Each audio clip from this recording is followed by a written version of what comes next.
Welcome to today's edition of Crypto Corner at InvestorIdeas.com. News on what's driving the cryptocurrency market. Hey everyone, this is Sam Mowers here, and welcome to episode 468 of the Crypto Corner podcast. For news today, Bitcoin has held around $13,000 over the weekend. JPMorgan has weighed in on crypto. Bitfarms has signed an MOU for electricity in South America, and NetCents has provided an update on its crypto credit card. But just before we dive into today's show, a quick reminder that if you enjoy this podcast, please feel free to share it or leave us a review. And while you're at it, I recommend checking out some of the other podcasts on InvestorIdeas.com. This includes the Clean Tech and Climate Change podcast, as well as the Cannabis podcast. Both of those will bring you up to speed on the latest stock news and trends in their respective spaces. All right, so Bitcoin has weathered the weekend, more or less maintaining support at or slightly above $13,000 following last week's bull run. The bull run was, of course, influenced by an announcement from PayPal, which trades on the Nasdaq under the ticker symbol PYPL on October 21st, that it was debuting a crypto trading service. At the time of recording, the flagship cryptocurrency is trading for about $13,200, and that is according to data from CoinMarketCap. Now, this recent rise of Bitcoin was addressed in a note dated October 23rd, just last Friday, from JPMorgan, which trades on the New York Stock Exchange under the ticker symbol JPM, and this is according to an article from Business Insider. An excerpt from the note reads, quote, "Cryptocurrencies derive value not only because they serve as stores of wealth, but also due to their utility as means of payment. The more economic agents accept cryptocurrencies as a means of payment in the future, the higher their utility and value." End quote. This, of course, ties directly into the PayPal news we mentioned earlier.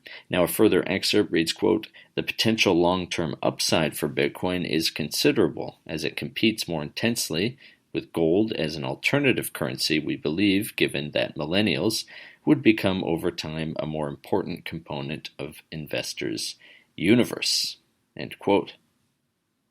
Bitfarms Limited, which trades on the TSXV under the ticker symbol BITF, has signed a non-binding Memorandum of Understanding, or MOU, with a private energy producer for the use of up to 200 megawatts of electricity in South America at an average price of 2 cents US per kilowatt hour.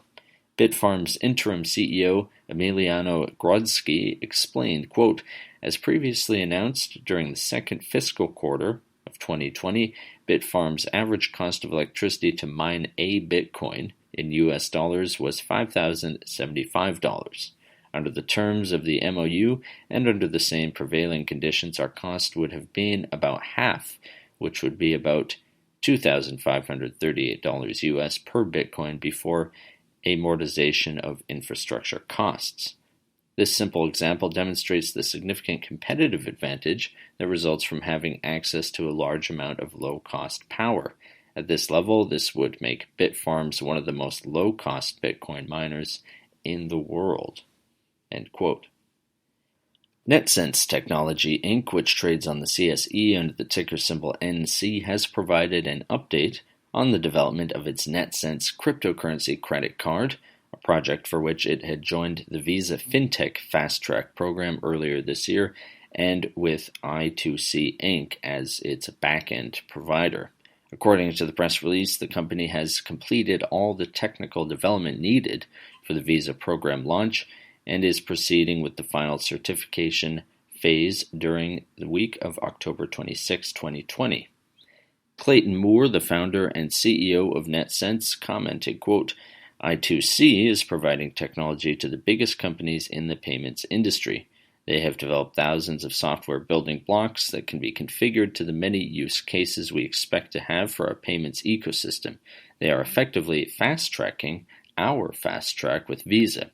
Our relationship with I2C will facilitate the rollout of our Visa card from the North American market to the global market in a seamless manner." End quote. That does it for today's Crypto Corner. If you would like to be a guest or sponsor for this podcast, contact InvestorIdeas.com. Investor Ideas reminds all listeners to read our disclaimers and disclosures on the InvestorIdeas.com website, and this podcast is not an endorsement to buy products, services, or securities. Investors are reminded all investment involves risk and possible loss in investment. To hear more InvestorIdeas.com podcasts, please visit InvestorIdeas.com/audio. And a reminder, you can also hear our podcasts on Spotify, iTunes, TuneIn, Stitcher, Spreaker.com, iHeartRadio.com, and Google Play Music.